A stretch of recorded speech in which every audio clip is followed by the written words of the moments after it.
दरअसल जब बेगलती करता है तो उसके करीब रहने वाले भी सजा के हकदार ठहरते हैं। वो मुताज्जुब हुई। आप फौजी हैं? मेरा सर पीटने को जी चाहा, क्योंकि खुद को छुपाए रखने को मैं शुक्ला तक से बात नहीं कर रहा था।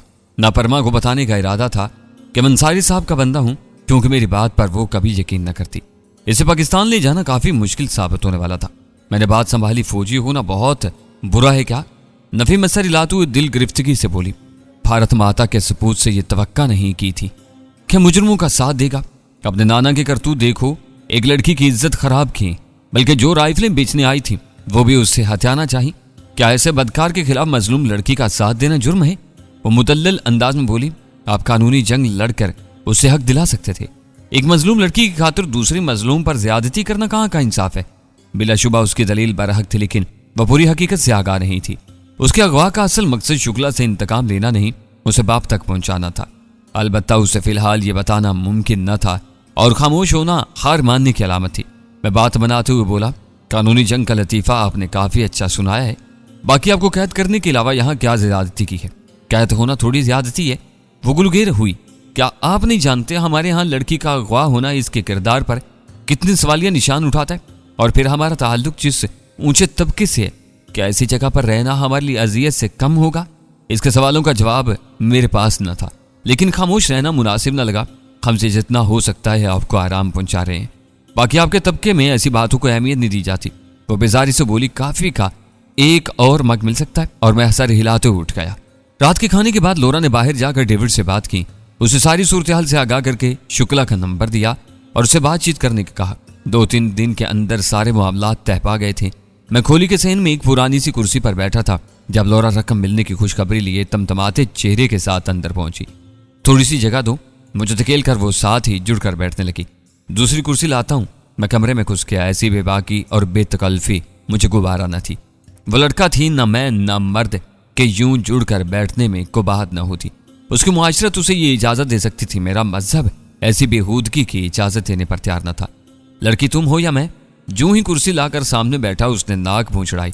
तुम्हारी ऐसी हरकतें दिमाग खराब कर देती है। मेरे अफाल को दर्द-ए-सर बनाने के बजाय मतलब की बात पर आओ और ये बताओ इतनी खुश क्यों हो? एकदम उसका मूड ठीक हुआ। कुर्सी आगे खिसका कर उसने मेरा हाथ पकड़ा और मुसर्रत भर लहजम बोली, शुक्ला ने अदाई कर दी है। मैंने खुशी जाहिर की। मुबारक हो। वो तफसील बताने लगी, जिसका लुबे-लुबाब ये था कि लोरा के अकाउंट में उसने सिर्फ 1 मिलियन पाउंड भेजे थे। लोरा के लिए वो रकम बेगनीमत थी। डेविड को फी राइफल 3,500 पाउंड की अदाई हुई थी और एक राइफल पर 1,500-2,000 पाउंड का मुनाफा काफी था। यूं भी राइफलें इनके लिए निरा दर्द-ए-सर थी। जो ही अदाई हुई, लोरा ने डेविड को गायब हो जाने का कहा। छुपने का मकाम उन्होंने पहले से चुना हुआ था। इसी दिन डेविड बरतानिया से रफू चक्कर हो गया था। लोरा अलबत्ता शुक्ला को अंजाम तक पहुंचाने की मुतमानी थी। तफसील बताकर उसने खलूस से पूछा, बताओ कितनी रकम चाहिए? किस लिए? मैंने हैरानी जाहिर की। बिलाशुबा तुम्हारा साथ ना होता तो कामयाब ना हो पाती। मुझे मिलने वाली रकम पर तुम्हारा भी इतना हक है जितना मेरा। और सच कहूं तो स्विट्जरलैंड वाले अकाउंट में रकम तुम्हारे लिए रखवाई है। हम दोनों का मकसद एक था, इसलिए इकट्ठे हुए थे। तुम्हें रकम चाहिए थी और मुझे परमा। दोनों ने जो चाहा पा लिया। अब दोनों को शुक्ला की मौत दरकार है, इसलिए अगला लाहे अमल सोचो। 1/2 मिलियन पाउंड तुम्हें खुशी से दे रही हूँ। जायज समझता तो यकीनन खुशी से वसूल करता। वो मुतरिज हुई, शुक्ला ने भी तो जुल्म ज्यादती से ये रकम इकट्ठी की थी, तो हमारे लिए क्यों जायज नहीं? डकैत से छीनना डाका नहीं कहलाता। तुम्हारा फलसफा मेरी समझ में नहीं आएगा और मेरी मजहबी तालीमात तुम्हारे सर पर से गुजर जाएंगी, तो क्यों ना इस मौजू को तर्क कर दें। शुक्रिया कि तुमने खलूस दिल से मेरा हिस्सा देना चाहा और मैं हंसी खुशी अपने हक से दस्तबरदार होता हूँ। तुम कभी कभी मुझे बहुत ज्यादा उलझा देते हो। भला इतनी रकम को कौन ठुकरा सकता है? तुम्हें हलाल और हराम का फलसफा नहीं समझा सकता। वो बेबाकी से बोली, रीजा मैं बहुत खुश हूँ और तुम फायदा उठा सकते हो। इसके हाथ की पुष्ट को थपथपा कर मैं खलूस से बोला, तुम्हें खुश देख कर जो खुशी हो रही है वो काफी है। उसने शरारती कहका बुलंद किया, ऐसी बातें करके मुझे फंसा नहीं सकते। बेहतर होगा अपनी 2 बीवियों पर काने रहो। बल्कि ये मशवरा भी दूंगी कि परमा के आगे पीछे फिरना बंद कर दो। सच कहूं तो मेरी दोनों बीवियां बहुत प्यारी हैं, मेरा बहुत ख्याल रखती हैं और मुझसे इतनी मोहब्बत करती हैं जिसका मैं हक अदा नहीं कर सकता। उसने इश्तियाक से पूछा, एक साथ 2 बीवियां कैसे मिल गई? तुम धोखेबाज नहीं लगते। फिर अपनी पहली बीवी को धोखा देकर दूसरी शादी कैसे की? अगर धोखा नहीं दिया तो पहली बीवी राजी कैसे हुई, जबकि वो तुमसे मोहब्बत की दावेदार भी थी? मैंने जान छुड़ाना चाहिए, लंबी कहानी है। वो बेपरवाही से बोली, फिर भी सुनना चाहूंगी। गहरा सांस लेकर मैं उसे रोमा से मिलने, बिछड़ने, फिर परवैशा से टकराने, एक साथ कबीर खान का मुकाबला, पलवैशा से शादी, अपनी गिरफ्तारी, पलवैशे की फर्जी मौत, रोमा का दोबारा मिलना और पलवैशा की वापसी तक की कहानी जुज़वी तफसील से सुनाती। वो मशहूर बैठी सुनती रही। मेरे चुप होते ही बोली, अब आपस में वो लड़ती नहीं? मैं नफी में सर हिलाया। रूमा बहुत अच्छी, साबिर और पुरखुलूस लड़की है। पलवैशे को छोटी बहन समझती के। अगर रूमा भी पलवैशे की तरह होती तो यकीनन मैं मुश्किल में पड़ जाता। मगर वो पलवैशे की किसी बात का बुरा ही नहीं मनाती। इस वजह से पलवैशे को भी उसका वजूद बर्दाश्त करना आसान हो गया। वो शरारती लहजे में बोली, मगर याद रखना परमा बिल्कुल भी ऐसी नहीं है, और जहाँ इसलिए बच गए थे कि उसे भागने की जल्दी थी, तभी दोबारा जग न उठाया। मैं तुर्की बतुर्की बोला, छोड़ो परमा को, अपनी बात करो, ये अंगूर खट्टे हैं। जुबान निकाल कर मुझे चिढ़ाते हुए वो कमरे में घुस गई थी। अगले दिन दोपहर का खाना खाकर मैं लोरा को परमा के पास छोड़कर बाहर निकल आया। कार मैंने वहीं छोड़ दी थी। रिक्शा लेकर मैं मोटरसाइकिल बारगेन पर पहुंचा और एक पुरानी मोटरसाइकिल खरीदी कि बाजुकात कार से मोटरसाइकिल ज्यादा मुफीद रहती है। धर्मदादा की तलाश का आगाज मैंने विश्वास सिंह की हवेली से किया था। धर्मदादा के सभी कारिंदों में मेरी सबसे ज्यादा गपशप और बेतकल्फी उसी के साथ थी। वो धर्मदादा का खास आदमी होने के साथ उसका करीबी दोस्त भी था। वहां पहुंचने तक अंधेरा हो गया था। उसके बावजूद हवेली में घुसने को मैंने अकबी दीवार का इस्तेमाल किया था। इसकी ख्वाबगाह तक मैं अचानक ही पहुंचा था। दस्तक के जवाब में दरवाजा खोलते हुए हैरत से उछल पड़ा था। कौन हो तुम? नहीं पहचाना। उसका हाथ पकड़कर मैंने बाहर खींचा कि ख्वाबगाह में उसकी धर्म पत्नी मौजूद थी। गो सिखों और हिंदुओं में पर्दे वगैरह का कोई तस्वुर मौजूद नहीं, मगर मुझे मुनासिब नहीं लगा था। बाजू फैलाकर उसने मुझे गिरफ्त में लिया। अबे सीधे रास्ते से क्यों नहीं आया? निगरानी का डर था, इसलिए अकबी दीवार से आना पड़ा। वो खिलखिलाकर हंसा, और कोई बलूंगड़ा तुम्हें ठोक देता फिर दादा को क्या जवाब देता? अपने कारिंदों और दूसरे गुंडों को वो मजाक में बलूंगड़े कहा करता था। मैं मजाहिया अंदाज में बोला, खैर इतना आसान शिकार भी नहीं हूं कि किसी सिख के हाथों जाया हो जाऊं। लगता है तुमने खाना नहीं खाया तभी उल्टी सीधी हाँक रहे हो। खुशदिली से हंसते हुए उसने पत्नी को आवाज दी, प्रीतो मेरा बेली आया है, और यकीन मानो फिर से भूखा हो गया हूं। मुझे भूख महसूस हो रही थी, इसलिए तकल्लुफ़ भी इनकार नहीं किया था। प्रीत कौर एक खुशशक्ल लड़की थी। उसकी शादी को 2-3 साल ही हुए थे। वो उम्र में विश्वास सिंह से काफी छोटी थी। दौरान तालीम एक अमीरजादे ने चंद दोस्तों के साथ मिलकर उसे अगवा किया कि प्रीत कौर ने उसके छेड़ने पर यूनिवर्सिटी की कैंटीन में उसे थप्पड़ जड़ दिया था। इनका इरादा प्रीत कौर के साथ जबरदस्ती रंगरलियां बनाकर रात रंगीन बनाने का था। इनकी बदकिस्मती का विश्वास सिंह अपने किसी दुश्मन के ताक़ुब में साहिल समंदर के वीरान काटेज की तरफ जा निकला, जहां वो प्रीत कौर को बेलिबास कर चुके थे। विश्वास सिंह एक रवायती डाकू था जो लूट मार को जायज लेकिन औरत के साथ जबरदस्ती को गुनाह अजीम समझता था। अमीरजादे और उसके साथियों की रात रंगीन होने के बजाय बदन रंगीन हो गए थे। विश्वास सिंह ने इन्हें जख्मी करने पर इक्तिफा करने के बजाय अंजाम तक पहुंचाना जरूरी समझा था। प्रीत कौर को उसने उसी वक्त घर पहुंचा दिया था। घर वाले उसकी गुमशुदगी पर सख्त परेशान थे और बदनामी के खौफ से FIR कटवाने भी नहीं गए थे। प्रीत को जिंदा सलामत पाकर विश्वास सिंह के हद दर्जा ममनूर और शुक्रगुजार हुए। विश्वास सिंह ने उन्हें प्रीत कौर के गायब होने की खबर अपने तक महदूद रखने की हिदायत की और वहां से निकला। अलबत्ता प्रीत कौर के वालिद के इसरार पर अपना मोबाइल नंबर उन्हें दे दिया था। बज़ाहिर कहानी यहीं खत्म हो गई थी, लेकिन यूनिवर्सिटी की तालबा का दिल विश्वास सिंह की दिलेरी और औरत का एहतराम करने वाली सलाहियत पर मर मिटा था। विश्वास सिंह का हाल अहवाल पूछने के बहाने उसकी कालें आना शुरू हो गईं। विश्वास सिंह भी बच्चा न था, लेकिन एक शरीफ लड़की को धोखा भी नहीं देना चाहता था। उसने बगैर लगी लिपटी रखे प्रीत कौर को अपने बारे में सब कुछ बता दिया था। पर कहते हैं लड़की का दिल जब किसी पर आ जाता है तो फायदे नुकसान की बात उसे कम ही समझ आती है। इसके पागलपन के सामने भी विश्वास सिंह न टिक सका और अब वो उसकी धर्म पत्नी थी। पर तकल्लुफ खाना खाते हुए मैं मतलब की बात पर आया, धर्मदादा कहाँ मिलेगा? वो मुतबस्सम हुआ, तुम्हारे हालिया कारनामे की वजह से उसकी सख्त निगरानी हो रही है। मुझ पर भी चंद दिन गहरी निगाह रखी गई, मगर हमारा दामन साफ था, इसलिए किसी ने छेड़ने की कोशिश न की और अब दूसरा दिन है, निगरानी भी खत्म कर दी गई है। अलबत्ता धर्मदादा का पीछा वो इतनी आसानी से नहीं छोड़ेंगे। मैं साफ गोई से बोला, इस मामले में तुम्हें घसीटना नहीं चाहता था, मगर मजबूरी आन पड़ी है। वो खलूस दिल से बोला, तुम बगैर मजबूरी के भी हमारी मदद के हकदार हो। मैंने इत्मीनान जाहिर किया, जानता हूँ इसीलिए तो इधर का रुख किया है। वो तहसीन अमेज अंदाज में बोला, वैसे शुक्ला जैसे बंदे से टक्कर लेना मुताज्जुब करने वाला है। मैंने इश्तियाक अमेज लहजे में पूछा, तुम तक क्या खबर पहुंची है? उड़ती उड़ती खबर यही पहुंची है कि तुमने उसके नवासी को अगवा किया है, जिसे ढूंढने को कुत्ते बिल्ले और सुअर मुतहर्रिक हैं। क्या सच में तुम ऐसा कर चुके हो? मैंने असबात में सर हिलाया। इस खबर को झुटला नहीं सकता। साफ कहूं तो इस खबर से मुझे खुशी नहीं हुई। मर्दों की लड़ाई में मजलूम लड़की को घसीटने को मैं मर्दानगी नहीं समझता। मैं मुतबस्सुम हुआ, बिल्कुल सही समझते हो। वह उलझन अमेज लहजे में बोला, तुम्हारे कॉल फेल के तदाद को क्या नाम दूं, जबकि तुम खबर की तस्दीक भी कर रहे हो। मैं इत्मीनान से बोला, मैंने खबर के सच्चे होने का एतराफ किया है। ये कब कहा है कि तुम तक मुकम्मल खबर पहुंची है? और अधूरी बात से गलत नतीजा तो निकलेगा ना। उसे मुंह बनाया, फिर तुम ही खबर और नतीजे में मुताबिकत पैदा कर दो। मैंने मिसाल देते हुए पूछा, अगर अल्लाह पाक तुम्हें बेटी की रहमत से नवाजे और फिर इंडिया या सरकार तुम्हें किसी जुर्म की वजह से पकड़ना चाहे मगर तुम प्रीत कौर भाभी की मदद से इंडिया से निकलने में कामयाब हो जाओ। तुम्हारा ससुर अपनी बेटी के फेल को शौहर से वफादारी के बजाय मुल्क से गद्दारी गर्दानते हुए इसे कत्ल करा दे और तुम्हारी बेटी को अपनी सरपरस्ती में लेकर उसके दिलो दिमाग में ये गलत फहमी भर दे कि उसकी माँ को तुमने कत्ल किया है, साथ ही उसे सिख की बजाय हिंदू बना दे। तुम बेटी की वापसी का मुतालबा करो और वो तुम्हें खरी खरी सुना दे, तब तुम क्या करोगे? सिख अगर इतने अक्लमंद होते तो इन पर इतने लतीफे ना बनते। इसलिए बुझारतों के बजाय साफ साफ बताओ कहना क्या चाहती हो। कोई बुझारत नहीं है यार, जो तमसील दी है इस पर अपना रद्दमल बयान करो। मेरी बीवी को कत्ल करने वाला चाहे उसका बाप क्यों ना हो, मेरे हाथों अंजाम को पहुंचेगा और मेरी बेटी की परवरिश मेरा हक है, जो मैं बीवी के अलावा किसी को तफवीज नहीं कर सकता। इसलिए इसके हसूल को कोई दकीका फरोगजाश्त नहीं करूंगा। बाकी इसके मजहब पर डाका डालना और इसे मुझे मिलने से रोकना हर फेल ऐसा है कि जिम्मेदार का कत्ल होना बनता है। मैंने नतीजा निकाला, अल्लाह तुम्हें हदायत दे, यही काम मैंने किया है। वो मुताज्जुब हुआ, शुक्ला तुम्हारा ससुर तो नहीं हो सकता? मैं इत्मीनान से बोला, शुक्ला जिसका ससुर है मैं उसका नुमाइंदा हूँ, बाकी लड़की बिल्कुल महफूज है। इस पर कैद होने के अलावा कोई जुल्म ज्यादती नहीं हुई और उसे कैद में रखना मेरी मजबूरी है ताकि बाहिफाजत उसे वादे तक ले जाऊं। उसके चेहरे पर मुसरत भरी चमक उभरी। यकीन मानो चंद दिन के साथ में तुम्हें गयूर, हौसलामंद और जरी पाया था, लेकिन ये लड़की के अगवा पर मुझे सख्त एतराज था। अब तुमने मेरे दिल का बोझ हल्का कर दिया है। मैंने कहा तो काम की बात करें। जो काम धर्मू दादा की जिम्मा लगाना है मुझे बता दो। इसे मिलना मुनासिब नहीं होगा। परमा को चंद दिन संभालना होगा, कोई ऐसी जगह जहां शुक्ला के आदमी और मददगार न पहुंच सके। वो मुस्तफसर हुआ, परमा मगविया का नाम है। मैंने इस बात में सर हिला। हाँ समझो ये काम तो हो गया, और कुछ? अच्छी सी चाय पिला दो। वंसा, इस काम में तुम्हारी भाभी से बेहतर कोई हो ही नहीं सकता। और फिर बीवी को आवाज देने लगा, और फिर तुम्हारी जरूरत पड़ गई है। चाय पीने के दौरान में और बाद में हमारी गुफ्तगू जारी रही। सारी तफसीलात तय करके मैंने वापसी को पर तोले। रात यहीं कर लिए थे। यकीन मानो तुम्हारी भाभी देसी घी के पराठे बहुत अच्छे बनाती है।